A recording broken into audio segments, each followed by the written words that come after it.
కేసులో కీలక పరిణామం చోటు చేసుకుంది. గంగమ్మ పోస్ట్ మార్టం నివేదికను తమ ముందు ఉంచాలని పోలీసులను ఆదేశించింది హైకోర్టు. గంగమ్మ కొడుకు వీరేంద్ర మిస్సింగ్ కేసు తర్వాత పరిణామాలపైన 15 రోజులలో స్టాటస్ రిపోర్ట్ని ఇవ్వాలని ఉత్తర్వులను జారీ చేసింది.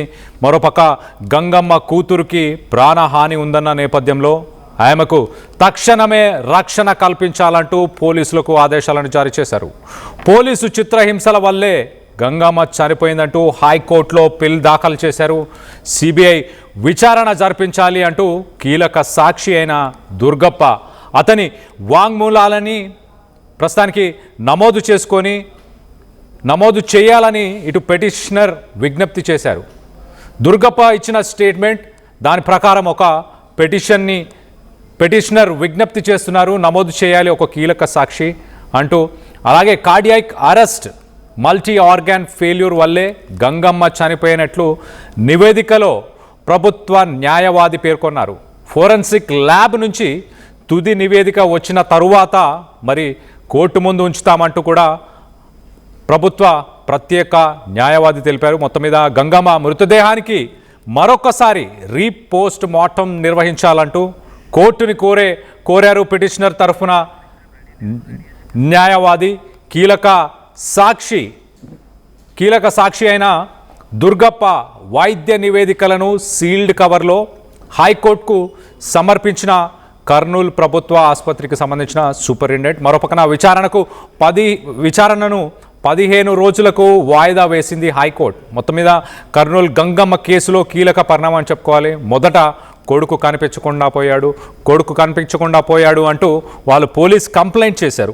ఆ కంప్లైంట్ కాస్త గంగమ్మ చావుకి వచ్చింది, గంగమ్మ చనిపోవడం జరిగింది. మరి పోలీసులు గంగమ్మని గాయపరిచారు పోలీసులు, అందుకే గంగమ్మ చనిపోయిందంటూ వాదనలు వచ్చినాయి. ప్రస్తుతానికి దుర్గప్ప కీలక సాక్షిగా మారాడు. రైట్ సైడ్ బాక్స్లో దుర్గప్పని చూస్తున్నాం. సో దుర్గప్ప స్టేట్మెంట్ తీసుకొని దాని ప్రకారం ఇప్పుడు విచారణ జరపాలి. మరో పక్కన 15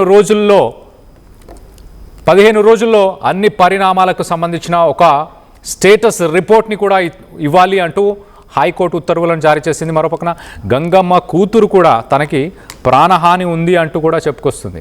ఆమెకు తక్షణమే రక్షణ కల్పించాలి అంటూ మరోపక్కన హైకోర్టు పోలీసులకి ఆదేశాలు జారీ చేసింది. పోలీసులు చిత్రహింసలు పెట్టారు కాబట్టే గంగమ్మ చనిపోయిందంటూ కూడా వాదనలు వస్తున్నాయి. మరోపక్కన పోలీసులేమో లేదు, ఆరోగ్య పరిస్థితులు బాగా లేకపోవడం వల్ల గంగమ్మ చనిపోయింది అంటూ పోలీసులు చెప్పుకొచ్చే ప్రయత్నం చేశారు. మొత్తం మీద ప్రభుత్వానికి సంబంధించిన న్యాయవాది అనారోగ్యం వల్లే గంగమ్మ చనిపోయిందంటూ ప్రభుత్వానికి సంబంధించిన న్యాయవాది చెప్పే ప్రయత్నం చేశారు. మరోపక్కన సాక్ష్యాలని మరొకసారి వెలికితీసే ప్రయత్నం చేయడానికి మరొకసారి గంగమ్మ మృతదేహానికి పోస్ట్ మార్టంని చేయాలి అంటూ కూడా గంగమ్మ తరఫున న్యాయవాది కోరడం జరిగింది. మొత్తం మీద ఈ గంగమ్మ ఇష్యూ అలాగే ఆ కొడుకుకు సంబంధించిన ఇష్యూలో మీ అభిప్రాయాలు ఏంటనేది కింద కామెంట్ రూపంలో తెలియపరచండి.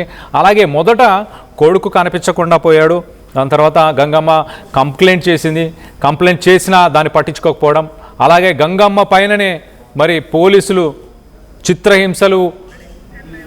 చిత్రహింసలు పెట్టారు అంటూ కూడా వాదనలు వస్తున్నాయి. దానికి సంబంధించి మరింత అప్డేట్ కూడా తీసుకునే ప్రయత్నం చేద్దాం. మా ప్రతినిధి హుస్సేన్ అందుబాటులో ఉన్నారు, హుస్సేన్తో మాట్లాడి తెలుసుకునే ప్రయత్నం చేద్దాం. హుస్సేన్, చెప్పండి, ఏంటి what is the latest update and high court ఈ విషయాన్ని ఎలా చూసింది, ఏం చెప్పే ప్రయత్నం చేసింది? కళ్యాణ్, కర్నూలు జిల్లాలో గంగమ్మ లాకప్ డెత్ కేసును చాలా సీరియస్ గా తీసుకుంది హైకోర్టు. అయితే ఈ ఇష్యూ జరిగిన తర్వాత మే 31వ తేదీన గంగమ్మ అనారోగ్యంతో మృతి చెందిందని చెప్పేసి అంత్యక్రియలు పోలీసుల సమక్షంలో చేశారు. అయితే ఆ తర్వాత జరిగినటువంటి పరిణామాల నేపథ్యంలో ఒక్కసారిగా గంగమ్మ మరణం అనేటువంటిది అనుమానాస్పదంగా ఉంది. లాకప్ డెత్ జరిగింది. 3rd డిగ్రీ పేరుతో ఇద్దరిని, ఒకవైపు గంగమ్మను మరోవైపు దుర్గప్పను తీసుకెళ్లి సిట్టు విచక్షణ రహితంగా 3rd డిగ్రీ ప్రయోగించారు. ఆ నేపథ్యంలోనే దెబ్బలు తాళలేక అక్కడ చనిపోయిందని చెప్పేసి పెద్ద ఎత్తున చర్చ జరుగుతుంది. పోలీసు కూడా అనారోగ్యం ఉంది. తన కూతురు లక్ష్మి ఎవరైతే ఉన్నారో లక్ష్మికి సంబంధించిన స్టేట్మెంట్ తీసుకున్నారు. మా అమ్మ కింద పడి చనిపోయింది అని చెప్పి ఒక స్టేట్మెంట్ తీసుకుని పోస్ట్ మార్టం చేసి అంత్యక్రియలు ప్రక్రియ అప్పటికప్పుడు హడావిడిగా పోలీసులు చేసినటువంటి నేపథ్యంలో ఒక్కసారిగా చర్చనీయాంశంగా మారినటువంటి పరిస్థితి. అయితే మరుగుడ పడిపోతున్నటువంటి కేసు ఒక్కసారిగా మలుపు తిరిగింది. ఎందుకంటే సాయి కృష్ణకు సంబంధించినటువంటి విజయవాడ కేసు మనం కృష్ణలంక కేసులో చూసాం. సిఐ నాగరాజు వ్యవహార శైలి ఉన్నటువంటి వ్యవహార శైలికి ప్రత్యక్ష సాక్ష్యంగా అతను ఎవరైతే సాయి కృష్ణ లాకప్ డెత్కు గురయ్యాడో ఆ నేపథ్యంలోనే ఒకసారిగా చర్చ మొదలైంది కర్నూలు జిల్లాలో. దీని మీదే రాష్ట్ర మాజీ ముఖ్యమంత్రి వైఎస్ జగన్మోహన్ రెడ్డి స్పందిస్తూ ఒకవైపు సాయికృష్ణతో పాటు మరోవైపు గంగమ్మ హత్య కేసు సంబంధించిన లాకప్ డెత్ సంబంధించినటువంటి దాని మీద ట్వీట్ చేసిన తర్వాత వెలుగులోకి వచ్చింది లాకప్ డెత్ సంబంధించినటువంటి గంగమ్మ. దీనిపైన ఆర్టీవీ ఎక్స్క్లూజివ్ గా మొదటి రోజు నుంచే గంగమ్మ అనుమానాస్పద మృతి, అదేవిధంగా లాకప్ డెత్ అనేటువంటి ఎప్పుడైతే సమాచారం అందిందో అప్పటి నుంచే ఎక్స్క్లూజివ్ గా గ్రౌండ్ రిపోర్ట్ నిర్వహిస్తుంది. ఎక్కడికెక్కడ ఒకవైపు గంగమ్మ బంధువులతో పాటు మరోవైపు దర్గప్ప, అంటే ఈ కేసులో దర్గప్ప అనేటువంటి కీలక సాక్షిగా మిగిలాడు. ఈ కీలక సాక్షి, ప్రత్యక్ష సాక్షి కూడా లాకప్ గంగమ్మ ఎలా చనిపోయింది అని చెప్పడానికి మిగిలి ఉన్నటువంటి ఏకైక ప్రత్యక్ష సాక్షి దర్గప్ప పరిస్థితి కూడా విషమంగా ఉండడంతో కర్నూలు జనరల్ హాస్పిటల్లో 4వ తేదీ 3-4 తేదీల్లో చేర్పించారు. ఏఎంసీ వార్డులో చికిత్స జరుగుతూ తీసుకున్నటువంటి నేపథ్యంలో కుటుంబ సభ్యుల్ని పలకరించేటువంటి ప్రయత్నం ఆర్టీవీ చేసింది. అయితే అనేక నిబంధనలు, ఒకవైపు దర్గప్ప కుటుంబ సభ్యుల్ని ఎవరు కూడా కలవకూడదు, అదేవిధంగా వచ్చేటువంటి బంధువులు కూడా లోపలికి అనుమతించిన పరిస్థితి, పోలీసు పహార మధ్యన అంటే హాస్పిటల్లో ఉన్నటువంటి వ్యక్తి యొక్క ఆరోగ్య పరిస్థితి పైన ల్యాబ్ టెస్ట్లకు వెళ్ళినా లేకపోతే ఇంకా ఏదైనా కార్యకలాపాలకి బయటికి అటెండర్స్ గా ఉన్నటువంటి దర్గప్ప పేషెంట్ గా ఉన్నాడు. వాళ్ళ అటెండర్స్ గా ఉన్నటువంటి కొడుకులు కానీ లేకపోతే బంధువులు కానీ ఎవరైనా బయటకు వస్తే మాత్రం పోలీసులు ఫాలోఅప్ చేసి వాళ్ళు ఎవరితో మాట్లాడుతున్నారు, ఎవరు ఎక్కడ పోతున్నారు అనేది ఎప్పటికప్పుడు క్షుణ్ణంగా అబ్జర్వ్ చేసినటువంటి పరిస్థితి. ఈ కీలక పరిణామాలు జరుగుతున్నటువంటి నేపథ్యంలో అనురాగ్ రాజ్ అనేటువంటి ఒక వ్యక్తి హైకోర్టును ఆశ్రయించారు. అయితే అక్కడ పిల్లు ఏర్పాటు చేశారు. కర్నూలు జిల్లాలో కూడా లాకప్ డెత్ జరిగింది. గంగమ్మ మరణం పైన అనేక అనుమానాలు ఉన్నాయి. దాని మీద పూర్తి స్థాయిగా విచారణ జరిపించాలి. దర్గప్ప ఆరోగ్య పరిస్థితి కూడా పూర్తి స్థాయి క్షీణించి ఉంది. తనకు సంబంధించినటువంటి పైన అంటే ప్రత్యక్ష సాక్షి ఉన్నాడు, అతని స్టేట్మెంట్ రికార్డు చేయాలని చెప్పేసి హైకోర్టులో పిల్లేసిన తర్వాత హైకోర్టు స్పందించింది. మా గత 4 రోజుల క్రితమే కర్నూలు సంబంధించినటువంటి ఒక ప్రత్యేక న్యాయమూర్తి ఆధ్వర్యంలో దర్గప్ప యొక్క స్టేట్మెంట్ కూడా రికార్డ్ చేసి హైకోర్టుకు సమర్పించారు 23వ తేదీన. అయితే 23వ తేదీ జరిగినటువంటి పరిణామాల నేపథ్యంలో అదే రోజు ధర్మాసనం నిర్ణయం తీసుకుంది. పూర్తి స్థాయి దర్గప్పకు సంబంధించినటువంటి పూర్తి స్థాయి స్టేట్మెంట్ అంటే మెడికల్ రిపోర్టు షీల్డ్ కవర్ తో పంపించాలని చెప్పి హాస్పిటల్ సూపరింటెండెంట్ ఆదేశించిన నేపథ్యంలో నిన్నటి రోజున ఆ యొక్క రిపోర్టు ధర్మాసనం ముందుకు వచ్చింది. ఈ నేపథ్యంలో పరిశీలించినటువంటి ధర్మాసనం సంచలనమైనటువంటి నిర్ణయం తీసుకుంది. 15 రోజులు గడువు ఇచ్చి దీంట్లో జరిగినటువంటి నిజ నిజాలను తీర్చాలని చెప్పి ప్రధానంగా గంగమ్మకు సంబంధించినటువంటి పోస్ట్ మార్టం నివేదికను కోర్టు ముందు ఉంచాలని పోలీసులకు హైకోర్టు ఆదేశించింది. దీంతో పాటు వీరేంద్ర అదృశ్యం ఆ తర్వాత జరిగినటువంటి పరిణామాల మీద 15 రోజుల్లో స్టేటస్ రిపోర్ట్ ఇవ్వాలని హైకోర్టు జారీ చేసింది. గంగమ్మ కుమార్తెకు ప్రాణహాని ఉందన్న ఆందోళన నేపథ్యంలో ఆమెకు తక్షణమే ప్రత్యేకమైనటువంటి రక్షణ కల్పించాలనేసి ఆదేశించింది హైకోర్టు. పోలీసుల చిత్రహింసల వల్లే గంగమ్మ చనిపోయిందంటూ హైకోర్టులో దాఖలైనటువంటి పిల్లు నేపథ్యంలో ఇలాంటి నిర్ణయం తీసుకుంది హైకోర్టు. సిబిఐ విచారణ జరిపించాలని కీలక సాక్షికి సంబంధించినటువంటి దర్గప్ప వాంగ్మూలాన్ని నమోదు చేసింది ఇప్పటికే న్యాయస్థానం. ఈ నేపథ్యంలోనే తనకి ప్రధానంగా దుర్గమ్మ చనిపోవడానికి ప్రధానమైనటువంటి కారణం కార్డియాక్ అరెస్ట్ తో పాటు మల్టీ ఆర్గాన్ ఫెయిల్యూర్ వల్లే గంగమ్మ మృతి చెందినట్లు ప్రాథమికంగా నివేదిక పేర్కొన్నట్లు మనకు తెలుస్తోంది. ఈ నేపథ్యంలోనే హైకోర్టు సీరియస్ అయింది. ఫోరెన్సిక్ ల్యాబ్ నుంచి తుది నివేదిక వచ్చాక కోర్టు ముందు ఉంచాలని చెప్పి ప్రత్యేక న్యాయవాదికి ఆదేశించినటువంటి పరిస్థితి. గంగమ్మ మృతదేహానికి రీపోస్ట్ మార్టం నిర్వహించాలని పిటిషన్ కోరినటువంటి పరిస్థితి. అయితే కీలక సాక్షి దర్గప్ప వైద్య నివేదికలను కూడా ఇప్పటికే హైకోర్టుకు షీల్డ్ కవర్ లో పంపించినటువంటి నేపథ్యంలో 15 రోజులు గడువిచ్చింది. ఈ నేపథ్యంలో అంటే ఇప్పుడు హైకోర్టుకి దర్గప్పకు సంబంధించినటువంటి ఆరోగ్య నివేదిక అంటే చికిత్స చేసినటువంటి నివేదిక ఏమి ఇచ్చారనేటువంటి సస్పెన్షన్ గా కొనసాగుతుంది. ఒకవైపు పోలీసులు అలజడి మొదలైంది. ఎలాంటి రిపోర్ట్ ఇచ్చాడు, దర్గప్ప ఇచ్చినటువంటి ప్రత్యేకమైనటువంటి స్టేట్మెంట్ ఏంది, అసలు జరిగినటువంటి అంశాలపైన అంటే షీల్డ్ కవర్ రిపోర్టు ఆరోగ్యానికి సంబంధించిన రిపోర్టు అందించినటువంటి నేపథ్యంలో ఎలాంటి పరిణామాలు చోటు చేసుకుంటాయనేటువంటి పోలీసులు మదన పడుతున్నటువంటి పరిస్థితి ఒకవైపు ఉంటే, మరోవైపు దీన్ని స్ట్రైక్ తీసుకుంది వైసీపీ పార్టీ.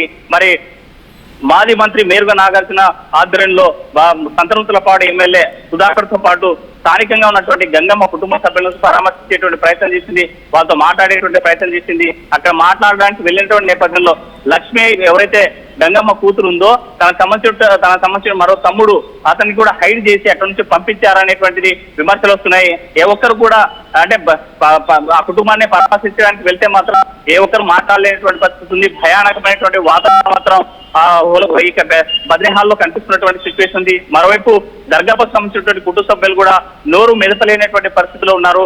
మా నాన్న అంటే దర్గాప ఇప్పటికే జ్యుడిషియల్ కస్టడీలో ఉన్నాడు, రిమాండ్ లో ఉన్నటువంటి పరిస్థితి ఉంది. బెయిల్ వస్తుందా లేదా అనేటువంటి మీమాంసలో ఉన్నటువంటి పరిస్థితి. నోరు ఒకవేళ దర్గాపకు సంబంధించిన కుటుంబ సభ్యులు మాట్లాడాలంటే మాత్రం బెయిల్ రాకుండా పోలీసులు చేస్తారనేటువంటి భయాందోళనలో ఉన్నట్టు కూడా మనకు ప్రధానంగా ప్రత్యక్షంగా ఆ కుటుంబ సభ్యుల ద్వారా తెలుస్తున్నటువంటి అంశం. ఏదేమైనా దర్గప్ప ఇటువైపు గంగమ్మ లాకప్ డెత్ విషయం, మరోవైపు మన విజయవాడలో సాయి కృష్ణకు సంబంధించినటువంటి లాకప్ డెత్ విషయం మాత్రం పోలీసులు చేసినటువంటి తప్పిదానికి స్పష్టంగా కనిపిస్తా ఉంది. ఇక్కడ జరిగింది పోలీసులు విచారణ చేయాలి తప్ప ఒకవేళ నేరం రుజువు చేసి శిక్షించాలంటే మాత్రం కోర్టు పరిధిలో చట్ట పరిధిలో దాన్ని శిక్షలు వేయాలి తప్ప చట్టాన్ని తన చేతిలోకి తీసుకొని కొట్టి చంపడాన్ని వ్యతిరేకిస్తూ హెచ్ఆర్ఎఫ్ అంటే హ్యూమన్ రైట్స్ ఫోరం సంబంధించినటువంటి బృందం కూడా నిజ నిర్ధారణ బృందం నిన్నటి రోజున బద్రీహాల్ వెళ్ళింది. యూజీ శ్రీనివాసన్ అనేటువంటి ప్రముఖ న్యాయవాది, మానవ హక్కుల కోసం పోరాడుతున్నటువంటి బృందం అంతా కూడా నిన్నటి పలకరించడానికి వెళ్ళినటువంటి నేపథ్యంలో మరి కనీస కుటుంబ సభ్యులు మాట్లాడలేనటువంటి స్థితి ఉందని చెప్పేటువంటి పరిస్థితి అయితే కనిపిస్తుంది. ఏదేమైనా కర్నూలు జిల్లాలో జరిగినటువంటి లాకప్ డెత్, గంగమ్మది లాకప్ డెత్ అనారోగ్యంతో చనిపోయిందా, కార్డియాక్ అరెస్ట్ తో పాటు మల్టీ ఆర్గానిక్ ఫెయిల్ కావడంలే చెప్పిందని ప్రాథమికంగా పోలీసులు చెప్తున్నటువంటి రిపోర్ట్ లో నిజముందా అనేటువంటిది మాత్రం 15 రోజుల్లో పూర్తిస్థాయి దర్యాప్తు చేయాలి, రీపోస్ట్ మార్టం నిర్వహించాలని చెప్పి ఇప్పటికే పిటిషన్ తరఫున హైకోర్టు పిటిషన్ తరఫున వ్యక్తి హైకోర్టును కోరేటువంటి నేపథ్యంలో ఎలాంటి నిర్ణయం తీసుకుపోతున్నారంటే మాత్రం చర్చ జరుగుతుంది. మరోవైపు ఈ కేసును సిట్ ద్వారా కాదు సిబిఐ ద్వారా ఎంక్వైరీ చేయాలని, ఒకవైపు గంగమ్మ కేసు కావచ్చు, మరోవైపు సాయి కృష్ణకు సంబంధించినటువంటి లాకప్ డెత్ కేసు కావచ్చు, ఈ రెండు కేసుల్లో కూడా సిట్టు మీద ఎవరికి కూడా నమ్మకం లేదు. పోలీస్ శాఖ నిర్వహిస్తుంది కాబట్టి దీన్ని మ్యానిపులేట్ చేసి కేసును నీరు గార్చేటువంటి అవకాశాలు ఉన్నాయనేటువంటి నేపథ్యంలో నిష్పక్షపాతంగా కూటమి ప్రభుత్వం విచారణ జరిపించాలి, సిబిఐ ఎంక్వైరీ వేయాలని చెప్పేసి ఒకవైపు ప్రజా సంఘాలతో పాటు మరోవైపు మానవ హక్కుల సంఘాలతో పాటు ఇంకోవైపు ప్రతిపక్ష వైసీపీ పార్టీ నాయకులు డిమాండ్ చేస్తున్నటువంటి పరిస్థితి అయితే కర్నూలు జిల్లాలో కనిపిస్తుంది. Kalyan. Right Hussain, thanks for the latest update. మొత్తం మీద గంగమ్మ చనిపోయిందంటూ హైకోర్టులో పిల్లు వేశారు. గంగమ్మని పోలీసులే చిత్రహింసలు పెట్టి చనిపోయింది, సిబిఐ విచారణ జరిపించాలి, అలాగే కీలక సాక్షి దుర్గప్ప స్టేట్మెంట్ని నమోదు చేయాలంటూ పిటిషనర్ విజ్ఞప్తి చేశారు. మొత్తం మీద దీనిపైన హైకోర్టు ఎలా రియాక్ట్ అవ్వబోతుంది, మరోపక్కన సిట్ని ఏర్పరిస్తే సిట్టు పైన ఎలాంటి నమ్మకాలు లేవు అంటూ కూడా గంగమ్మ తరఫున వాదిస్తున్న లాయర్ మాట్లాడుకొస్తున్న విషయాలు. మొత్తం మీద గంగమ్మ కొడుకు మొదట కనిపించకుండా పోయాడు, ఒక మిస్సింగ్ కేసుని దాఖలు చేస్తారు. తర్వాత హైకోర్టుని ఆశ్రయించి హెబియస్ కార్పస్ కేసుని ఫైల్ చేసిన తర్వాత గంగమ్మ కొడుకుని హాజరుపరచాలన్నారు.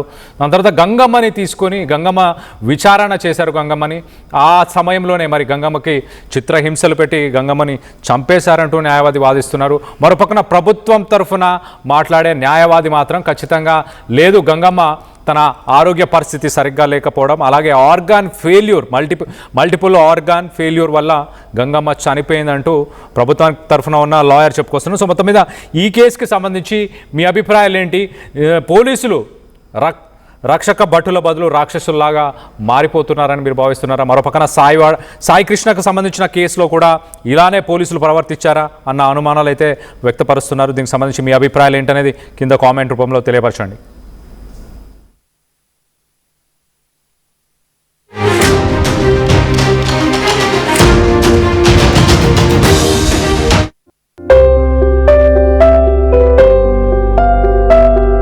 చిన్న చిన్న ఆనందాలు 35 ఏళ్లుగా నా జీవితంలో లేవు. 35 ఏళ్లుగా నేను డైపర్లలో బ్రతికాను. 6 సెంటీమీటర్ల ఫిస్టులా నా మూత్రాశయంలో లీకు కారణమైంది. ఎవరూ నాకు సహాయం చేయలేకపోయారు. ఏఐఎన్యూలో వైద్యులను కలిసే వరకు అక్కడ వారు రోబోటిక్ శస్త్రచికిత్సతో నాకు పరిష్కారం ఇచ్చారు. వారు నా ఆత్మవిశ్వాసాన్ని కూడా తిరిగిచ్చారు. Precision care makes it possible. The Center for Robotic Surgery at AINU